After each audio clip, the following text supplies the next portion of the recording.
No talking about things until the allotted time. Till the allotted time. Because talking about things prior to the allotted time is... It's a bit of a waste, really, isn't it? Yeah. Then you think... Unrecorded talking about things. Unrecorded talking just didn't happen. Yeah, exactly. If it's not on the podcast, it didn't happen. Well, that's not true either, because there's a lot of life that does happen that's not on this podcast. Yeah, people say if it's not in Jira, it didn't happen. Yeah, if it's not on Strava, it didn't happen for the runners out there. That's true, yes.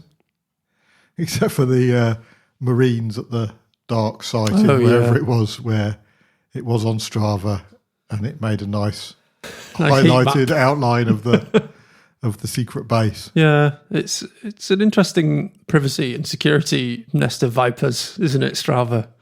Because actually it's got quite a lot of your habits in there. Someone might call it sensitive personal information that you publish. Yeah, so I would imagine in the terms and conditions for using Strava, it's buried in there somewhere that your running data is their data to be used as they see fit. Well, they are. They are a Silicon Valley corporation, aren't they? That's true, actually. Are they? I mean, actually, are they a Silicon Valley? I don't know if it's Silicon Valley, but the social media, just with a particular twist. Strava is based in, drum roll please, San Francisco, California. Right, okay. Yeah. It operates as a global company. It's a global company. They're all global companies. Yeah. Well. But, I'm happy to trade virtually all of my privacy for someone to give me kudos on the run that I've just done. Which is part of the modern condition, isn't it? Yes. Who was it who said, I'm about to do one of my terrible misquotes, so I'm going to try and get it right this time. Benjamin Franklin's famous liberty safety quote lost its context in the 21st century. So Benjamin Franklin said, those who would give up essential liberty to purchase a little temporary safety deserve neither liberty nor safety. Ooh, spicy. So he wouldn't be particularly happy in the modern era, would he? No. He'd just be shouting at everyone all the time. Yes. Maybe he'd work in the technology industry. Well, and shout at clouds. Yeah, that's true, actually, yeah. I'm sure Meta would give him a job to quieten him down a little bit. But apparently Benjamin Witt is a senior fellow at the Brookings Institution. Okay. And the editor of Lawfare said to NPR's Robert Siegel that it wasn't originally meant to mean what people think. He didn't imagine a future of cell phones. Yeah, I think we should probably get to things. Things you say. Things I say. No, well, things... Not just things I say, obviously. Things that either of us say. Well, if it was up to you, Ian, I was on mute at the start of this recording. Yeah. So it would just be things that you say. Can't believe you fooled me into taking you off mute. Yeah, I thought when I listened back to the podcast, it had a distinct lack of me in there. Yeah. That would be your feedback when you heard the podcast. I'll just do an edit. It's like, what a lot of things, but without any of Ash's contributions. Yeah. So on mute, I don't have access to any of the buttons to make silly voices or play.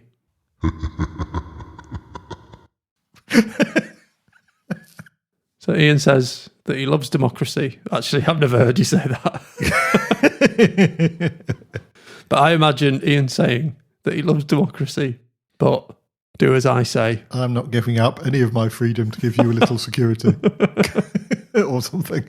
Yeah. Freedom for me, but not for you. A peculiar idea of freedom. No. You're free to buy a little box to plug the microphone into. Okay. That you so it's like that. Freedom, purchase freedom. Basically. Yeah. You're free to... I'm free to purchase my own freedom. I've paid for this freedom, I tell you. Oh, dear. So, things. Yes. Yeah. Yes, I think it's my turn to go first. I think it is as well. Without even consulting any kind of algorithm. No, I actually remember it. Well, yeah, that's bizarre, isn't it? Yeah. I think the last episode came out, a week ago yesterday. Wow. That's pretty good. Yeah? Back on track. Somewhat. Well, yes, we'll see. Yeah. We'll see. But yes, this could be a short gap episode. Short gap episode. Short episode gap. Okay, so if I'm going first, You are. I'm going to plough ahead with my thing. Okay. So this thing could have been called a number of titles, but in honour of the fact that it's you that I'm talking to about it, I called it, Is Testing Dead? So it's not a real question because quite plainly it isn't. yeah, but you didn't. This is different, isn't it? 'Cause previously the statements were testing is dead.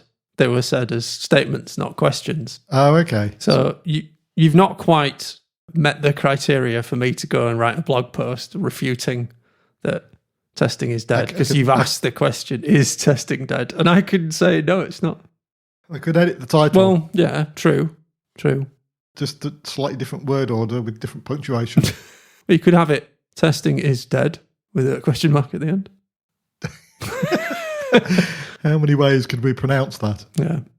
So why is testing dead, Ian? Well, obviously. What prompted you to ask this question? Obviously it isn't. But the subtitle which I came up with, which more accurately reflects this thing, is AI code-based comprehension. Oh, right. It's much more dull. Yeah, it is, isn't it? It's extremly dull by comparison.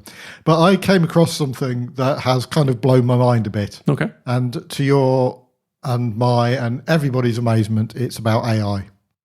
Yeah? You weren't expecting that, were you? No. Nobody expects... Yeah, anyway. So this was from a blog post by the most excellent Simon Willison. Okay.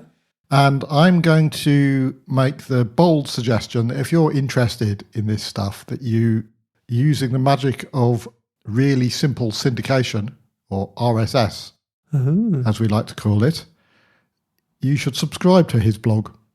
And happily, I'll make that easy by putting a link in the show notes. Nice. Because that's the kind of guy that I am.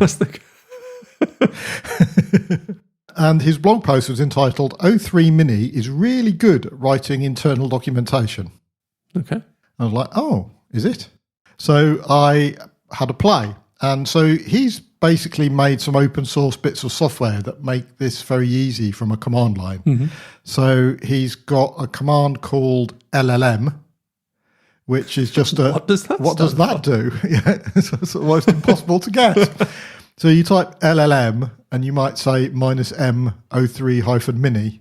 Okay. And then you can pipe data into it and get a response back. So it's like a Unix pipeline command that will basically let you pipe things into and out of language models. And so that immediately means you can write some really interesting kind of scripts or whatever. Yeah. Because you can, when it turns into something that's just in your pipeline, that's quite interesting. But that's a kind of a bit secondary. So he's also written a command which is called files-to-prompt. Okay. And what that does is that it slurps up. It's a bit like a find command in that it recursively traverses your directories, and it slurps up all the files in all the directories that you tell it, and then converts them into basically a data stream. I'm making it sound more mysterious than it is. It basically just wraps them in some delimiters and fires them out the standard output, which you can then pipe into an LLM. Okay. So what you could do is you can do files to prompt and then make a list of directories in the top of your repository that you've cloned. I often include package.json and readme.md and src if I've got that, but just where your source code is. Okay. You don't just do the whole thing, because then node modules get sent and that brings your query to a rapid close because node modules is too big. Even for O3 Mini, which I'm quite grateful for, because it probably would have cost me a fortune if it hadn't been too big. Yeah, true. So you basically use files to prompt to kind of slurp up your repository, and then you pipe it into an LLM and you give it a system prompt. An example might be, a poor example, I think we're going to agree. Please write a comprehensive test strategy for this application covering scope, approach and tools using Markdown. Right.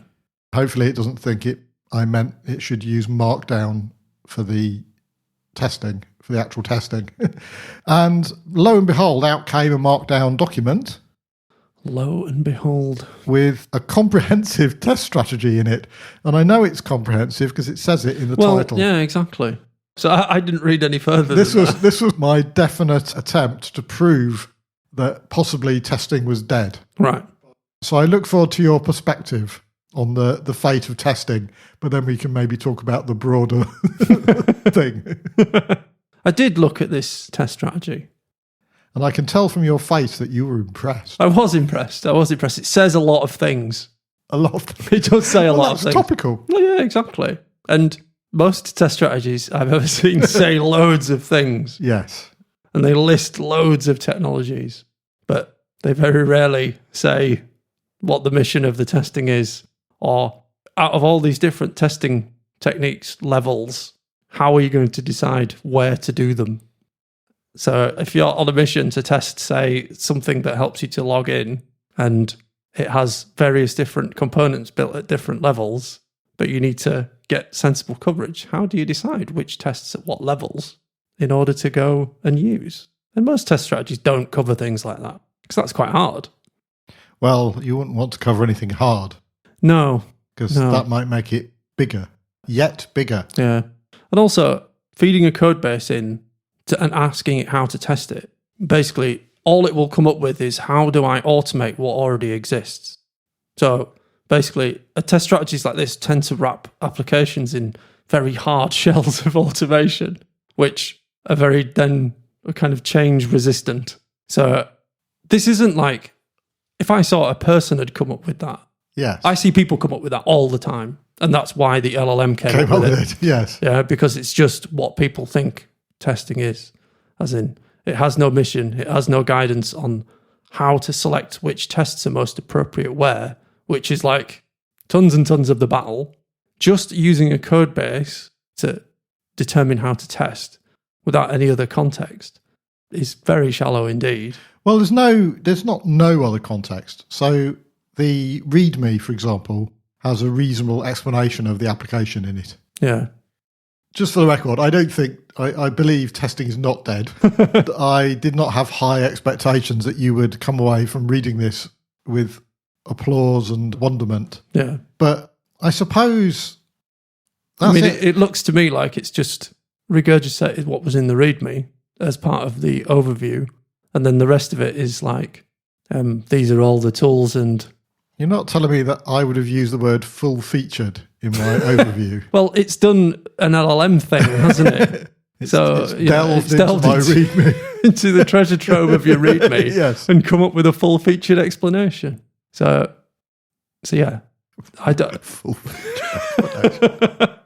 So I have seen lots and lots of test strategies like this. Yes. And I'm not amazed that an LLM would come up with it because I've seen lots of people write them as well. But equally, I wonder what it would come up with if we gave it a prompt that instructed it to do the things that you've said. So you had those two questions about what's the mission of the testing and the other question. But it wouldn't know that from what you fed it, as in the code base. So it would guess. It would I guess. reckon it would guess. It might be right as well, but it might not be. Yeah, exactly. It'll try something because that's generally what LLMs do, isn't it? They give it a go. Give it a go. Like the song. Yeah. I've never played you the song, have I? What, the LLM Give It a Go song? No, but there's when I went to... What a very specific song. It is, yeah. I went to... Perhaps we should write that. Cropredy Festival. Right, okay. In last August, I'm going to say. Yeah. And listened to an Australian men's choir called the Spooky Men's Chorale. That's a great name. They had this marvellous song called We'll Give It a Go, which was all full of things that they would give a go to, like children's party face painting and wind turbine maintenance. Okay. And air traffic control. To which they always returned to the chorus and said, we'll give it a go. Anyway, yes, that's what LLMs do. They give it a go. Yeah, absolutely. So with no information, no skill, but they're keen. Keen. Yeah. So that's good. So that was my general thought on this test strategy. Yes. I mean, it's not like bad, but it's just like mundane. Well, yeah. The thing is that it took 2 seconds. Yeah. Well, actually, that's a lie. It probably took 15 seconds. Yeah. But it talks very confidently. It does. Well, that's what they do. You know? But... Which, is probably good in terms of test strategy, because everyone would go into the meeting and look at this, and the LLM would be so confident about it that everyone would be like, yes. That must be right. That must be right. Sounds amazing. If you can say it with that much confidence, then surely it's correct. I thought it was an interesting experiment. I only did it because it was you. Yeah. And I also did another thing because I realised that we would be in danger of... Yeah. I mean, we should caveat here that every test strategy I meet, even probably the great ones, I'm a bit picky about them. Well, it seems like you have some views about what they should include. Yeah, yeah. So I think it will be interesting to try it again. Yeah. With that information to see what came out. But Yeah, so I think with like a couple of useful resources, let's say, for how to pick what sorts of tests cover your application well without writing ridiculous amounts of end-to-end test automation or whatever it is. But that's a skill. But people have like enumerated that skill, if you like, and how to make those types of choices. It does refer to the test pyramid. Yeah, that's okay. I'm not against the test pyramid. Just don't do it. Just don't take it too literally. It's like a lot of things in life, right? It says we will follow a layered approach. And then it explains what unit tests, component tests, and integration tests, and end-to-end tests are. Yep. Simulates real user scenarios. Yeah. Got some issues with saying real user. None of your fake users will be simulated. So, But the other thing I did with it on the same code base was something which perhaps it's more suited for, which is I asked it to create a new developer onboarding reference for the repository. Okay, cool. So that would explain to a developer coming along what they would need to know to be able to contribute to the code base. And I thought it did a reasonable job of that. Although when I looked at it, I had small moments of embarrassment about things in the code base. No, that's still there, is it? Kind of moments. Does it have a watch out for these workarounds section? It doesn't, but it might. It might. It might be well served to have. But for example, it goes through the use of server actions to do the back end forms and validation with Zod and schemas and what have you. So it finds all the things, and I think somebody reading that would have a much better chance of understanding the code base than maybe me wittering at them for 5 minutes about it. There's probably there's a lot of readmes out there on GitHub that it's probably been trained on. Yes. And there's some good ones and there's some bad ones, but when you look at this, it definitely has the marks of a good one. Yeah, I think it's a decent one. And it's kind of, I read down it thinking, oh yes, it does that. Yeah. Oh yes, that's in there. Yeah. So I thought, I thought it did a reasonable, decent job of that. And I've done a lot of other things with it as well. Yeah. So I've done things like asking it to conduct security code review and to identify functions that maybe were unprotected that shouldn't be, or stuff like that.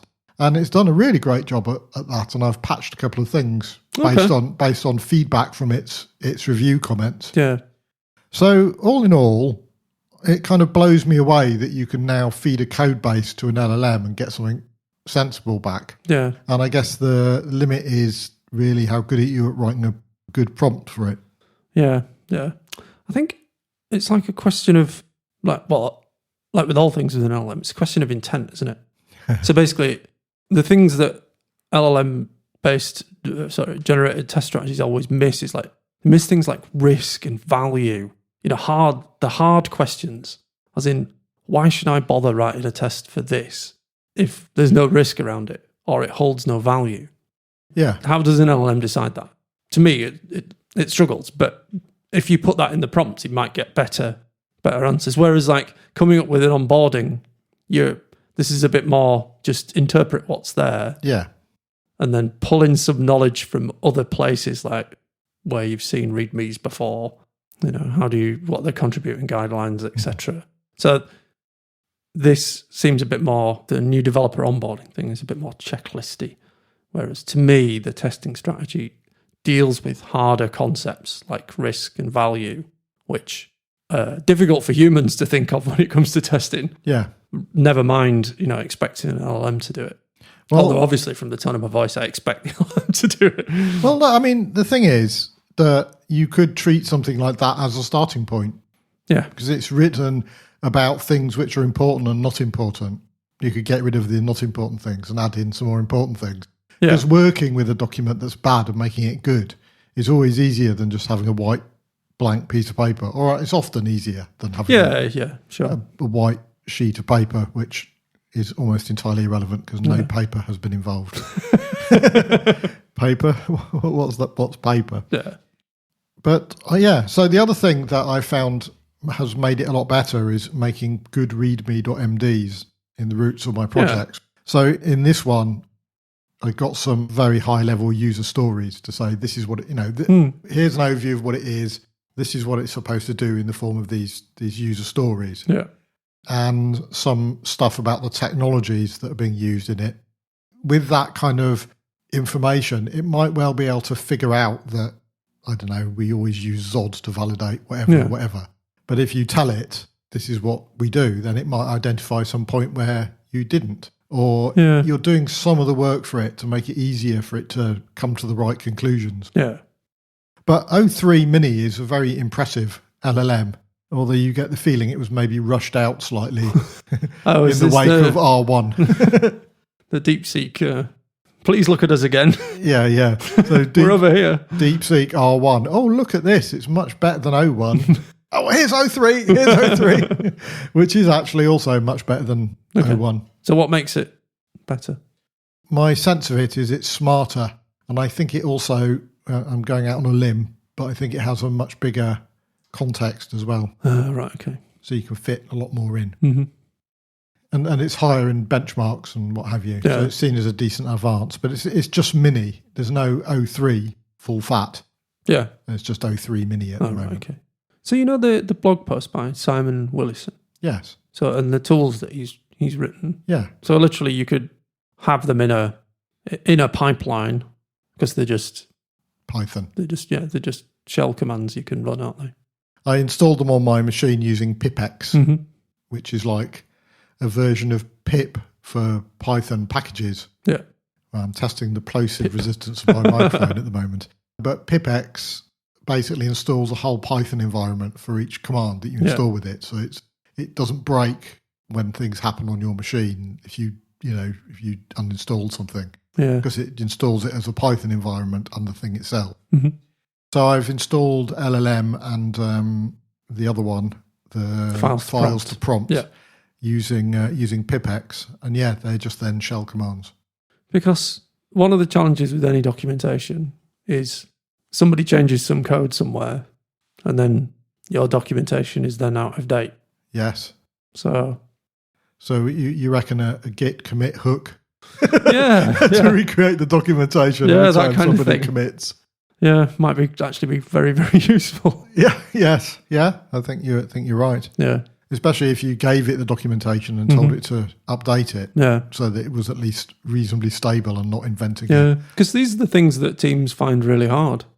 Yeah. It's like writing good documentation. A few years ago, I worked on a team who had a technical writer and it was awesome. Yeah. So the runbook and the general documentation around the service was incredible. But, not every team has a technical writer. Well, if you did your documentation in Markdown and kept it in the repository, I think you could do quite well with something like this. Yeah. This could be productized in a way that at the moment it's just me typing commands. Yeah. Yeah, I'm suitably impressed. So there's other tools, like older tools called like CodeScene, which does analysis on your code base. Even just like tools that do cyclomatic complexity checks and things like that. So do you think O3 Mini used in this way gives you a bit more? So if you said to O3 Mini, here's my code base, please tell me about where there's areas of complexity of this order Cyclomatic complexity is like how deep do your methods go, isn't it? So I don't know about that particular one.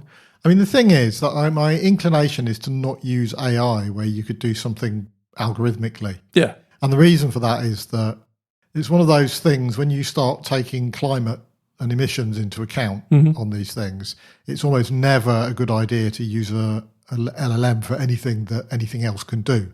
Yeah. Because it uses many more resources. But things like those things that look at your repository and send you a report about out-of-date dependencies that have security issues or whatever, I think those things can stay as they are. I think this is more, this is not calculating stuff. This is more soft skill kind of thing. Yeah. And it's interpreting and deciding what's important, what's not important, and talking to you in a summarizing way about what's in your code base. I feel like there's definitely applications for it, and I think writing the kinds of things we've just been talking about is definitely among them. Yeah. But I don't know if that will take over from, I think it augments what you can do over and above those kind of algorithmic things. Yeah. I don't think it replaces, I feel like it doesn't replace them or shouldn't. Yeah, right. Okay. Yeah, because things like looking at code base complexity metrics, they'll tell you where it's complex, but that's where it ends because it's algorithmic, isn't it? It's just like, here is complexity, and it's up to you whether or not you deal with it, basically. So, I don't know, would an LLM be able to give you options about how to deal with it? Well, I suppose it would, wouldn't it? I've got a report that it wrote about where I had authorization code at the front of server actions and where I hadn't. And so it went through, looked at them all, and then came back with some points. But basically it said, based on our review, it's the royal we, the security of the server actions in this app is generally robust and follows these guidelines. Role enforcement, blah, blah, blah, public versus authenticated endpoints, blah, blah, blah, middleware enforcement, blah, blah, blah, logging and error handling. In summary, every server action that requires authorization is checked at the appropriate level.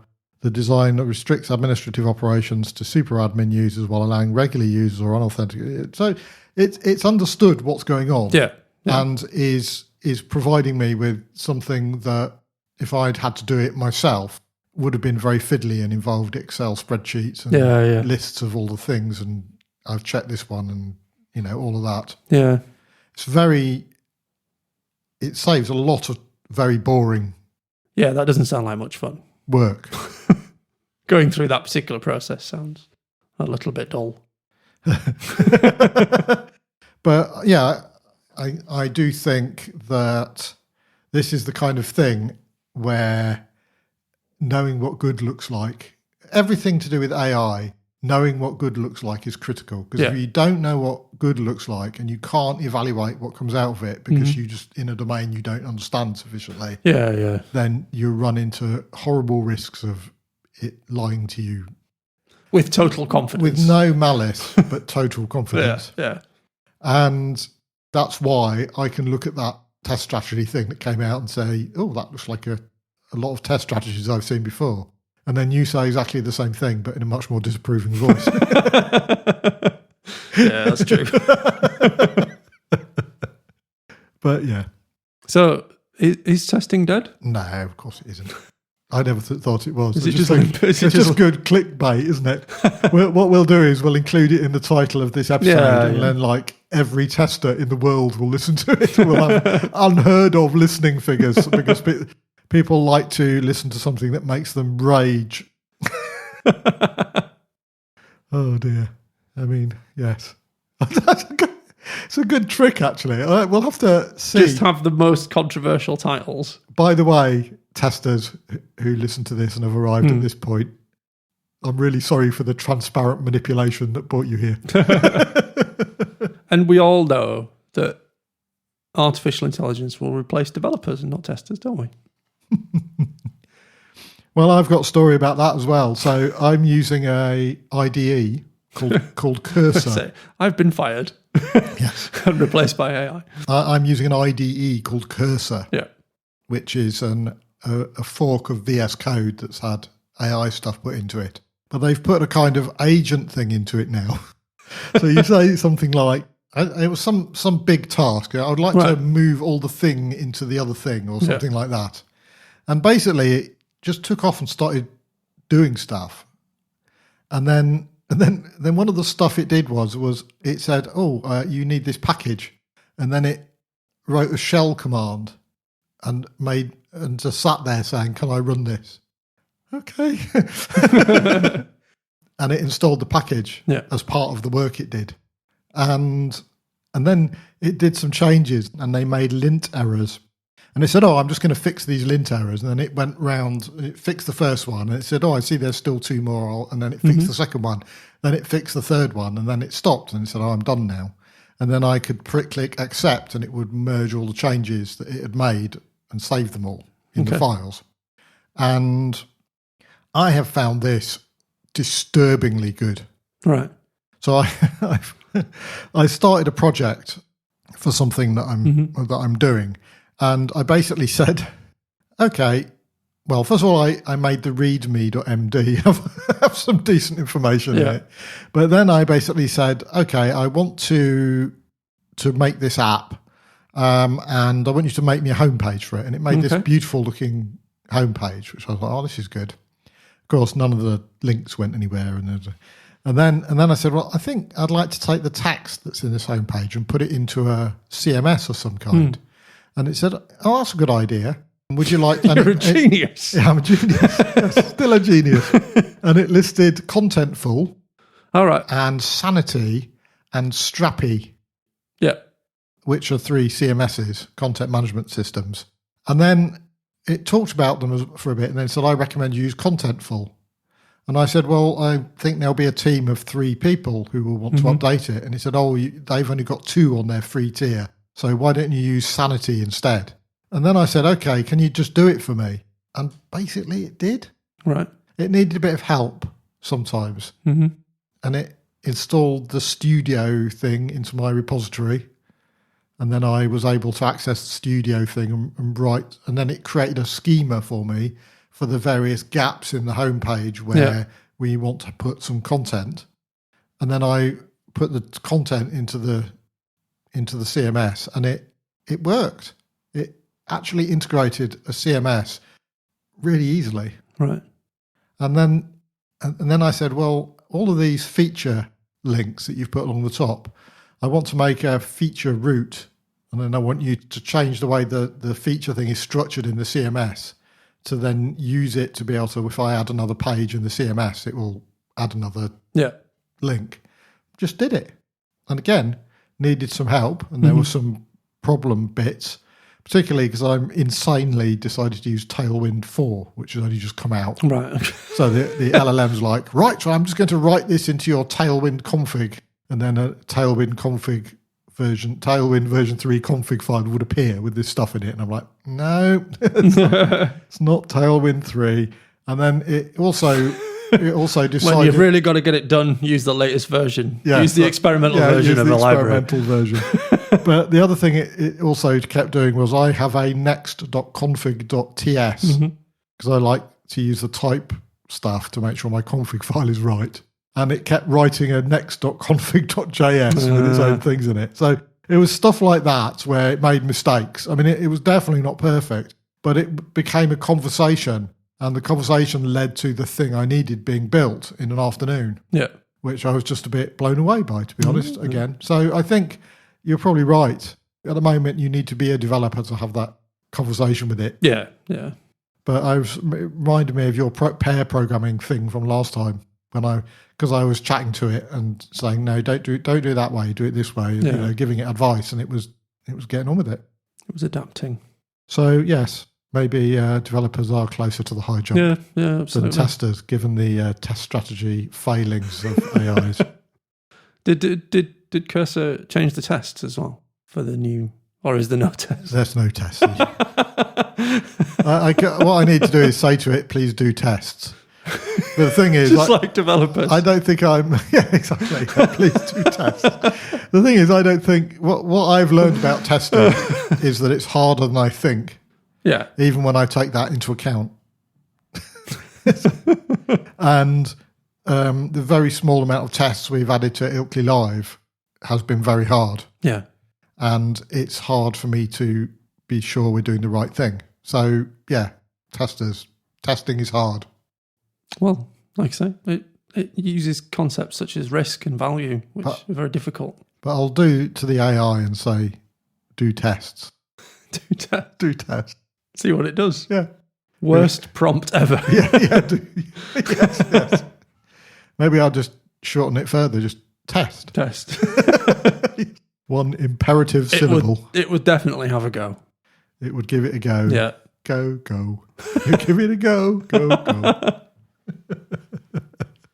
It's a very good song. Should definitely listen to it.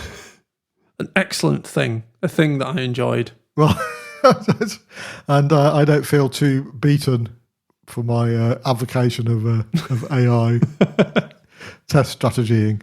And we've got a really good clickbaity title that means that thousands and millions of testers will be unable to resist listening to it. And just fury. imagine the blog posts that will come out. The latest in a long line of people to declare the death of testing. Yes. Which, to be fair, neither of us is the latest in that long line of people. No. I think we're quite clear between ourselves. Yeah. I'm sure someone will come out with it in the next 20 What minutes. we need is Brian Blessed. Testing's a lie. Maybe he'd say it. No. It would be better than what I just produced anyway. Even if I made it into I could try it with a silly voice. Testing's alive. That was just stupid. So stupid, in fact, I'm very likely to edit it out. Keep it. Oh. Should we have an interlude? Yes, we shall. One of the clangor voices last time was definitely aimed at saying, "You're going to get so sick of this piece of music."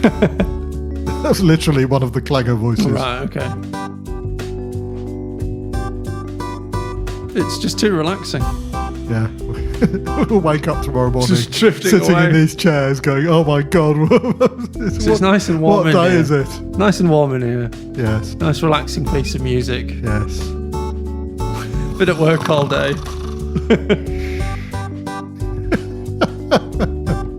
So, should we talk about interlude things? Yes.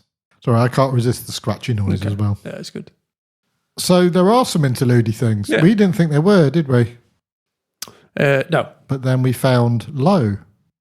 There are. Low. We should say that more often. Yeah. Try and reintroduce it back into the Lexicon. the common lexicon. The common lexicon. Mm-hmm. I think there ought to be a common lexicon. Yeah. I think that's a good idea. So I'm still clicking away to try and find episode 28 so I can find out what any of them are. Since I first heard of Baldur's Gate 3 on this podcast, Yep. and I announced my playing it, I now can announce I've nearly finished it. Nearly. Nearly. In other words, I've not finished it. But I am fighting the final battle, which is very exciting. Yeah. And so far, I haven't done anything too morally repugnant in it, Oh, right, okay. which means that I'm now a mind flayer. Ah, right. Okay. Because it was either me being a mind flayer or me Yeah. making someone else be one. Yeah. It's interesting, games that have options to be really, really quite evil Yes. are hard to take, though, aren't they, sometimes? Well, it depends. But yes, Mm. you kind of think, if I took all these evil options, it would make the game quite interesting and it would be interesting. Yeah. But would I be reducing my brain's resistance to evil options Well, in a yeah. way that would spill out into the rest of my life? Yeah. It's kind of consequence-free evil options, isn't it, in video games? Yeah. Well, apart from... Usually, I find if you take the evil option in a video game, it just makes it harder because generally you're a bit more alone. Yes. Yes, there was a Because if you option- just continuously turn on your teammates and either kill them, maim them, betray them, however you decide to do it. that's why you need to be a character with high charisma, so that Yeah. even after you do all that, they still stay with you They don't know why. I'm still here and I don't know why. You're such a jerk. Yes. But what are we doing today? Yes. Yeah, that. So yes, I have tried to be as good as possible. But it is interesting because it presents you with choices. This is, I think, what you were so impressed with when we were talking about it before, was that each of these choices has significance, which means that by the time you plot out all of the directions the plot can go in, it's a lot. And then people have recorded live motion captured things for these different scenarios. Quite impressive, really. Yeah. I think that a lot of games in the past have sort of touted having meaningful, impactful choices, and then the way that the game plays out, it doesn't really matter what you do, which is always a bit of a shame, isn't it? It is. Like, it kind of breaks the immersion a little bit. But yeah, so I'm still loving it, but I am near the end now. Yeah. So will you miss it once it's gone? Civ 7 has arrived now. Yeah, true. So I'll probably miss it a bit, but I'll probably play it again. I think it's the mark of a good game. When you finish it, you're like, I'm sad that I'm not going to be, at least for a little while, that's not going to be, I won't be with these made-up people. Yeah, absolutely. Absolutely. There are games that you miss, I think. Books, Yes. You finish things and you're like, oh, I'm sad that that's finished. Yeah. Jonathan Strange and Mr. Norrell is my favourite book for that. I always regret finishing it and wish it would go on. Yeah. Get writing. Get right. I'm not going to do it. I paid a very good £12 to be entertained by that book. It probably was more than that. But. Yeah. So, yes, that's my Baldur's Gate 3 news. So I'm going to, Gwen and I are going to Stratford-upon-Avon. No! On holiday. No! How can it be? Yeah. This is one of the perks of being with Australians, because they're just like, places that you probably wouldn't go. In the UK. Very exciting. Seem very exciting. To them. But I'm quite excited as well. Well, there you go. I've not been since like a school trip many, many, many years ago. So I haven't even been on a school trip many years ago to there. So because it was just like, when everyone had to do Shakespeare, which, wasn't a bad thing at school. But as I've got older, I've kind of become more interested in it and realised that I actually quite enjoyed it when I did. Hamlet was the chosen one at school for me. Yes. So yeah. So I'm looking forward to going and doing some touristy things. I think also, as I've got older, I enjoy touristy things.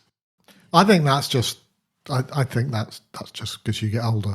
When you think back to your parents and things they were interested in and thought were really great, and then you're like, please don't make me do this. But now you're like, oh, National Trust properties. Off we go. Yeah, true. Bring it on. Yeah, I think we might go to Warwick Castle. Yeah, that's a marvellous place.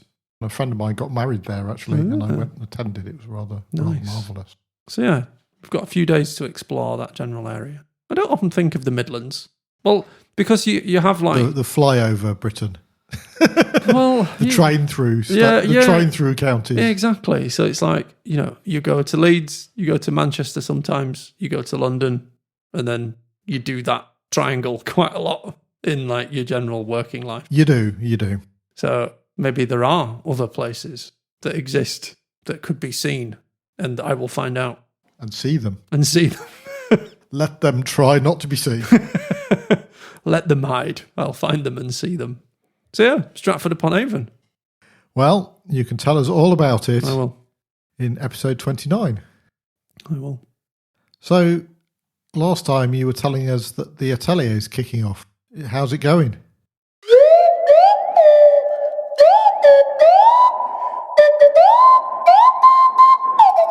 The date is the 13th of May, 2025. Is it at the dawn of the day? It is 9:30. All folk music happens at the dawn of the day in May. Oh, right, okay. Because it rhymes. Even if the music doesn't actually happen. Well, even if they have a lion. Even if it's a bit of a stretch to say it's the dawn of the day. And we've got some speakers, we've got some sponsors. So it's kind of all starting to come together. And is there what a lot of things? Is it now too late? No, there's time. There's always time. That would be so cool. Yeah. I'll add it to the list. We'll have to edit. If it's not on the list, then basically it doesn't exist. But I should probably come up with a proposal for what it actually is. So yeah, the Atelier rolling along. Fabulous. Is there anything else? I sense there might be. So we're getting super fast internet. As opposed to the pretty slow internet we've got at the moment. So you're falling in the scope of the full fibre rollout. Yeah. And Gwen's created a project to add Ethernet capability around the house. Oh, that's an interesting one. So I've created a project to do it here in this office. Yeah. So up there is sorry for the people who are just listening to this, but I'm pointing to the top of a very blue cupboard and saying that's where the BT full fibre modem, BT Business Hub 3 or whatever it is. And then if you look behind you, all the way around the wall, there is a 2.5 gigabit Ethernet cable, which goes over there, and I'm pointing behind me now. I know that this description of my physical actions is really helping people. I'm pointing to a CalDigit TS4 Thunderbolt hub, which has an Ethernet port in it. Yeah. So that when my laptop is plugged into that hub, which it is all day, it's directly connected to the 950 megabit full fibre, and I get speed test results of 1.1 gigabits, which make me very happy. In your idle moments, you can just do a speed test. In my idle moments, of which, there are obviously many, I always do a speed test. Because what else is worth doing with an idle moment? First thing in the morning, speed test. Yes. I could do it now, but I'm not plugged in. So. You'd just be disappointed. No, I won't be disappointed. Right. So, no, I won't be disappointed. But because Apple intercepts all my internet traffic via iCloud, and then in order to offers anonymise that it as a backdoor to the UK government. Well, one likes to think not. Okay, so I've gone to fast.com, which is Netflix's speed tester, and I can announce this is so formal. A speed test result over Wi-Fi, no less. Of fast. Oh no, that's the name of the site. That is the name of the site. It could say 1 megabit. It could do. But it says something much closer to 1 gigabit. So for that speed test, I got 960 megabits per second. So it is insane. I've no idea what you could possibly do with that amount of bandwidth. I mean, maybe you could get a room full of people to come and all watch their own videos over it or something, and it'd still be absurd. In 8K. 8K, yes. In 8K. But so our lives will be transformed. They will. And all my various gaming machines will all have Ethernet connections. Which, to be fair, will be pretty good. So, have you ever heard anyone pronouncing it Ethernet? You just know. Let me ask you a different question. Have you ever heard anyone pronouncing it? Does everyone you know say Ethernet? Yeah. I've never heard anyone say that. Oh, right, okay. To me, it's Ethernet. Maybe we should put a poll in the show notes to definitively answer this question. I'm not sure that would definitively answer it. Are you saying we haven't got enough of a sample size? Well, yeah, probably. Well, we will have, though, because of all the testers in the world who are going to listen to this episode. Is it like SQL? What, you mean SQL? SQL, yeah. Structured query language. Structured query. Just refer to it by its Sunday name. When it's in trouble. Structured query language, you come here right now. Explain this union. Explain yourself. Oh, dear. You call that a left join? There was somebody on Reddit who was talking about how SQL is a language because he's written 900-line statements in it. Right. To do something to do with extracting all the data from one database and putting it in a data warehouse or something. I was just sort of looking at it going, no. If I never see a 50-line SQL statement, then I won't mind. Yeah. It'll be all right. It's like just because you can do it in that doesn't mean that you should. Almost certainly you shouldn't. Yeah. Call credit. The .NET developers used to say to the T-SQL developers, when they were in a room, they would say to the T-SQL developers, when will the real developers get here? Oh, dear. Ouch. Oh, dear, oh, dear. Ouchie, ouchie. Banter. Well, insults. Yeah. It's the kind of thing that you call banter, but is really just being rude Yeah, exactly. and offensive. Ha ha ha ha! It's bants. Yeah. But, the T-sequel that they wrote paid the wages, so... Hopefully they got paid slightly more. Yeah, I think they did, They kept it running. Mind you, if they'd be, if it'd been tempting to just make up an absurd figure and say, well, that's why they pay me 120,000 a year. Yeah. And then that would Watch people, watch the .NET developers. And... Yeah. They'd all be running around indignantly complaining to their managers and things like that. It'd be quite sort of thing that would get you in trouble. Yeah. You're not allowed to discuss compensation. Well, I wasn't. Clearly, I'm not compensated for that. Oh, dear. I can aspire. So shall we move on to a second thing? Have we got two things? We have two that things. Never happens. I'm just going to open up the testing is dead one again. Okay. Just, do you want to do that one again? I'll just ask you the questions from that one. So, Ash, what's your thing? So my thing is... It was, but now... Sorry, I'm taking the podcast time machine too far there, aren't I? Yes, you are. I think you're allowed, Thanks, everyone. You're allowed to live in the moment of this, even if it gets complicated sometimes. So I spotted an article on BBC News. BBC News. With all the... A fine instrument of information. Absolutely. Technology hotbeds of news. Ooh. It was entitled, Will Young Developers... Not Will Young. We're all laughing about the fact there's a person called Will Young. So it's not Will Young but saying... Nobody younger than us has heard of Will Young. We should bring up Rick Astley and try and find a way of... No, let's not. All right, go on. So, Will Young Developers take on key open source software. That's the question. You mean in single combat? Probably. Probably. So basically, the maintainers of the various bits of open source software that are commonly used. So in the article, they talk about curl. As well they might. As well they might. Basically, the maintainers of curl are saying, who's going to take on my legacy when I don't want to do this anymore, or when I retire 5 years ago? Yeah, exactly. So it's like, who's going to do this? And they're like, well, will any younger developers take on the mantle? And I thought there was quite a few sort of interesting threads. Yeah, there are in the article. Because young people these days. Exactly. It did have that kind of tone. It was like, you youngsters, you don't know what it was like. And that's literally like one of the first points of... They don't know they're born. Yeah, exactly. We used to turn on a computer and a basic prompt would appear and you'd have to type in a program before you could do anything. Yeah. And then get the punch cards and feed them through and then realise you'd made a mistake. The ticker tape, 300 board.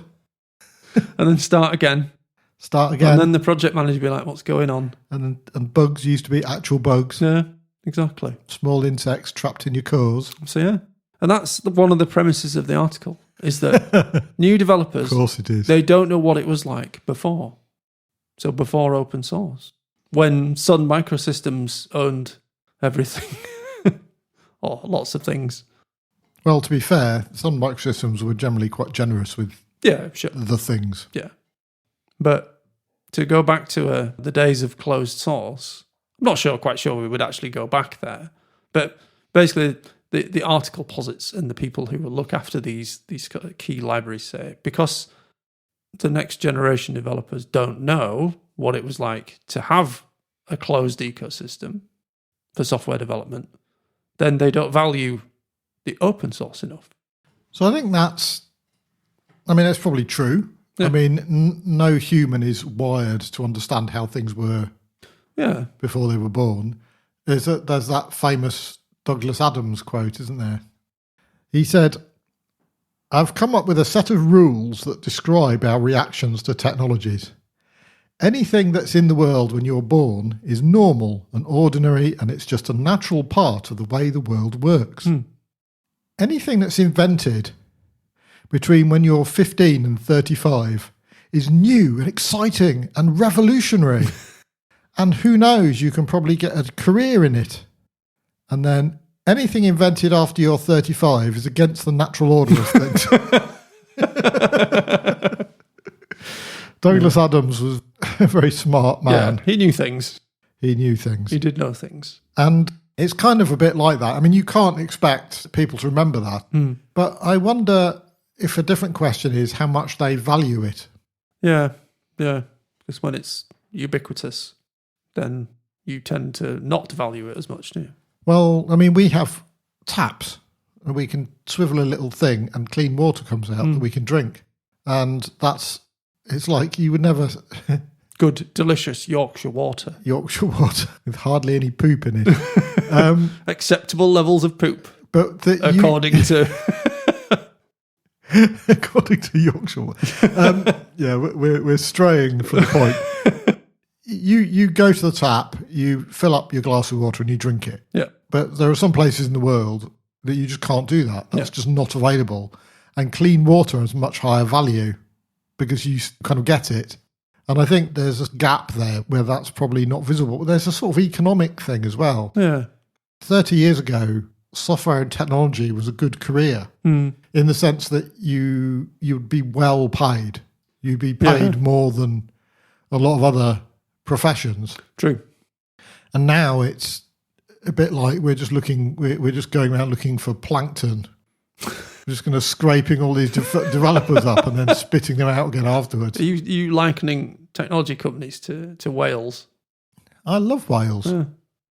Basking sharks. I'm looking forward to going to Aberystwyth at some point over the coming months. No.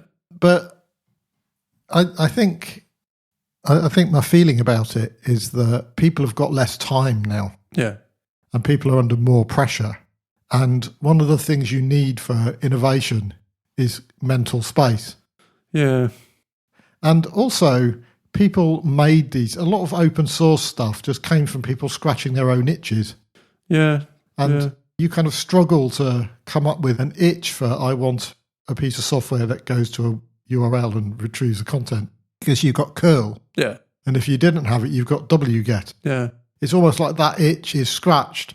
And what is the work of maintaining that software? It's fixing bugs. Yeah. And updating dependencies. And packaging it. Yeah. That's not got the same joy in it as making a tool that just does the exact thing you want. Yeah. And, like Simon Willison's LLM and files to prompt tools, they're just scratching his own itch and he's just publishing them. He's sharing them. And saying, well, you might find these useful, but we will see, sort of thing. Yeah. But it wasn't designed to be open sourced. It was just designed, probably came from a process, right? Where it's like, oh, I want to do this thing.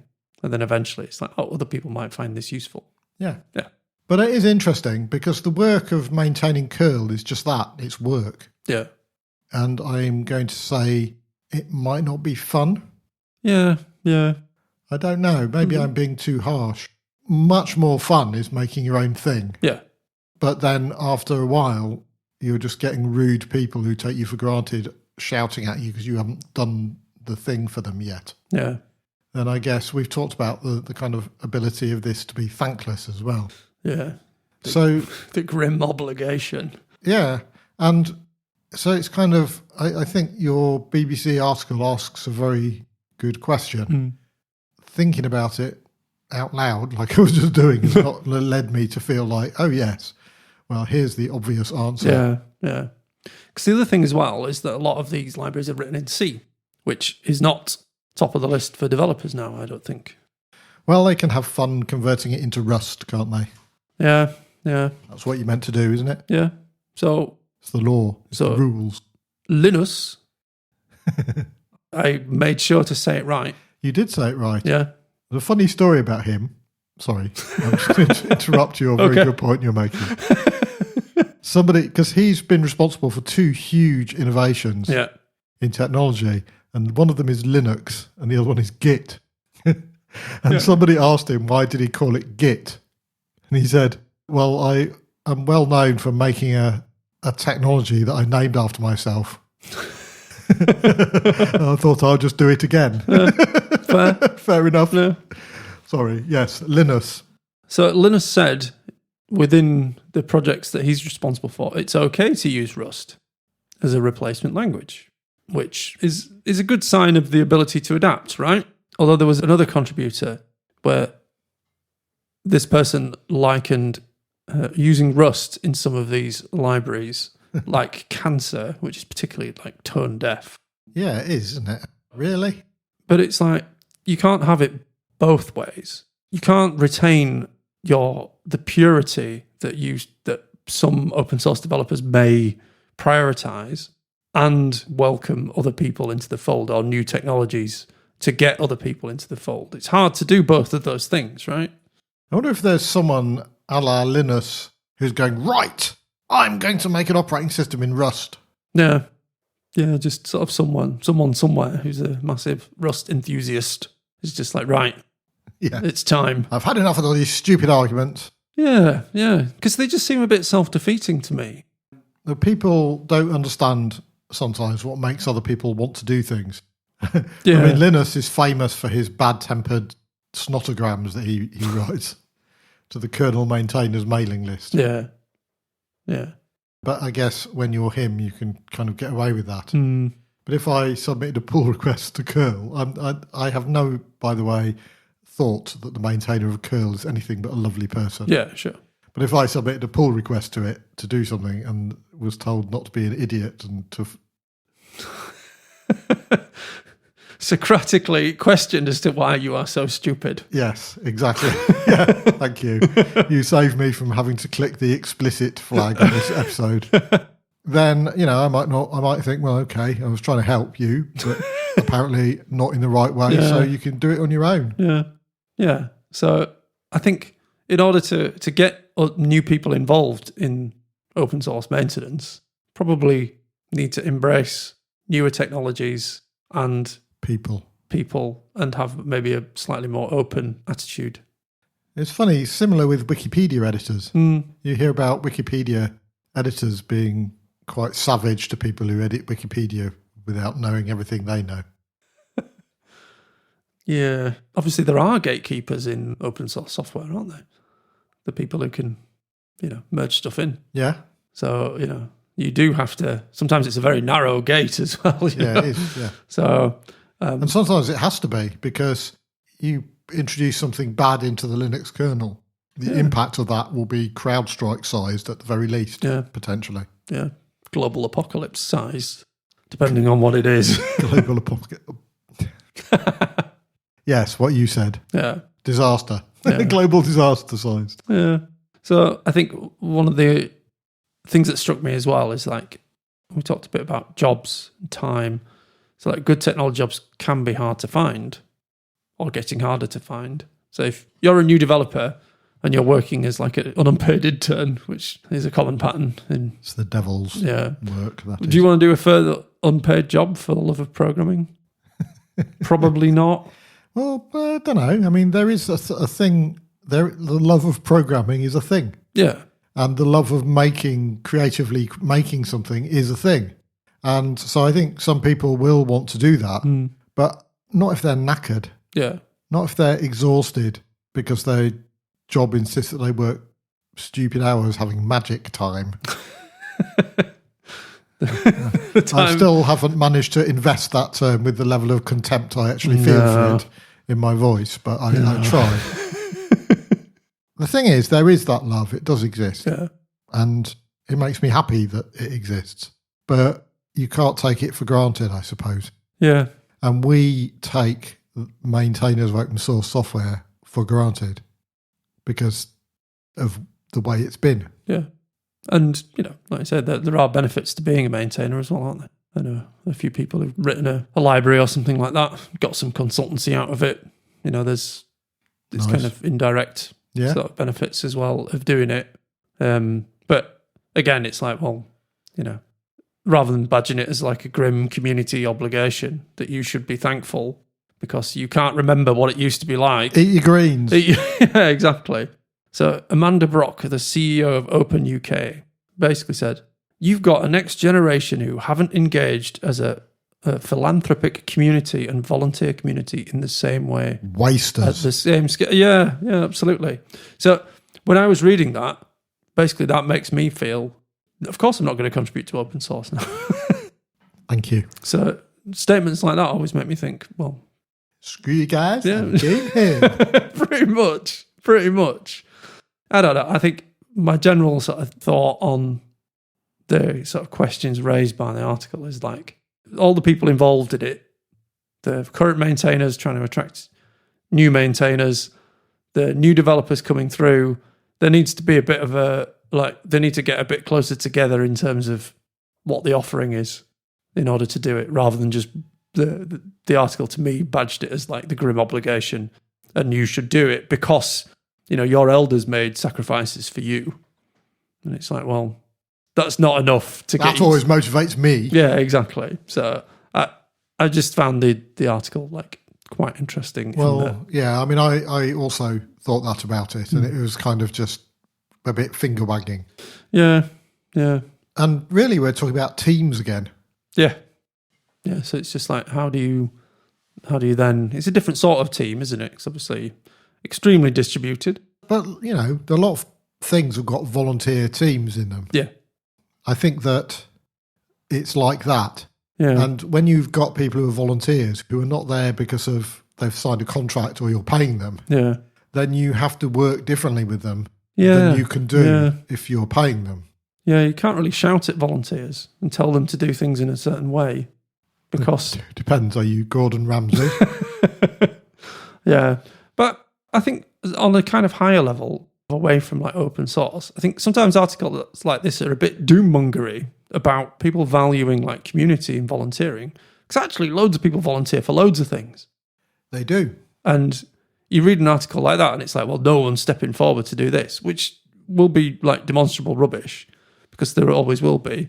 But also, you just look around the world and there's people volunteering to do all kinds of things for no money because they want to do it, because they enjoy it, and because they've got a compelling reason, motivation in order to give up their time to do it without the expectation of money changing hands. So it's like, in the open source community, we might need to foster that a little bit more if you want a new generation of developers to take it on. Yeah, I think you're right. Yeah. So, it's not all doom and gloom. And I'm sure plenty of younger developers do contribute to open source. But well, it looks good on your CV if nothing else. Yeah. So, maybe the current maintainers can do a little bit more to widen the net a little. Yes, I think they could. Yeah. Also, though, once you get to a particular age, complaining about the younger generation these days is almost obligatory. Yeah, absolutely. I remember getting the bus as a kid. Did you get a bus when you were a teenager or whatever? Particularly for school. Got the bus to go to school for some years. And I always remember seeing these old ladies complaining about the younger generation these days. They don't know this and that. And before you know it, you're sat on the bus saying, yeah, but I'm right. They were completely wrong. It's like this time it's for real. The exactly. Next generation does not know they were born. Yes, that's true. It's just our generation. We knew perfectly well that we were born. Yeah, exactly. So, once the new generation of developers has made curl all broken and unmaintained with old dependencies and loads of bugs, then we'll see who's laughing. Yes, we will. Yeah. And then the finger wagging can begin. Yes, amid the collapse of the world's technological infrastructure. Oh, dear. So that was my thing. Well, I thought that was a monumental thing. Because magnificent thing. Marvellous, magnificent and monumental. And many other great things that begin with M. Yep. Superb. I actually went and looked up synonyms for magnificent that began with M. And there was loads, but I can't remember them right now. Oh, dear. So that's very annoying when you do that and then you can't remember anything. Yeah, it was a very satisfying few minutes saying them to myself. Yes. And then a deeply unsatisfying forgetting them. Yes. We can put them in next episode's show notes so we can remember them. We can put them on the whiteboard. On the whiteboard. But then I won't be able to see them, so I just have to... Yes. But I will. I have my funds, and that's all that matters. So... Super. So how do you get in touch with us at What a Lot of Things? But not that's not the address. Why would you do that? How do you get in touch with What a Lot of Things? And the us that... Well, you email Ian and Ash at whatalotofthings.com. Yeah. And so far in our lives, some people have done that. Yes, indeed. Like the Christmas party. The Christmas party was a particular bribed, notable... We bribed people with access to a Christmas party, and they emailed us to get it. So people will email us if we just make it worth their while. I think it's a new generation of podcast listeners. They just can't be bothered. They don't know they're born. Oh dear. Oh dear indeed. Well, on that note... Now we've chastised the new generation enough. And we've dispensed with liberty and safety. And decided that testing isn't dead. Still. Just on its... It's just in some difficulty. I keep hearing it wandering around saying, brains. I'm just What's that noise? That's testing. Just trying to find a developer with a brain. So I could eat it. So I can have a good conversation. Testing is not dead. It's a zombie. You heard it here first. Okay. Goodbye, Ian. Goodbye, listener. Goodbye, listener. Goodbye, Ian. It's like Goodnight Moon, this, isn't it? Except not as well crafted. Good night, Ash. Good night, Ian.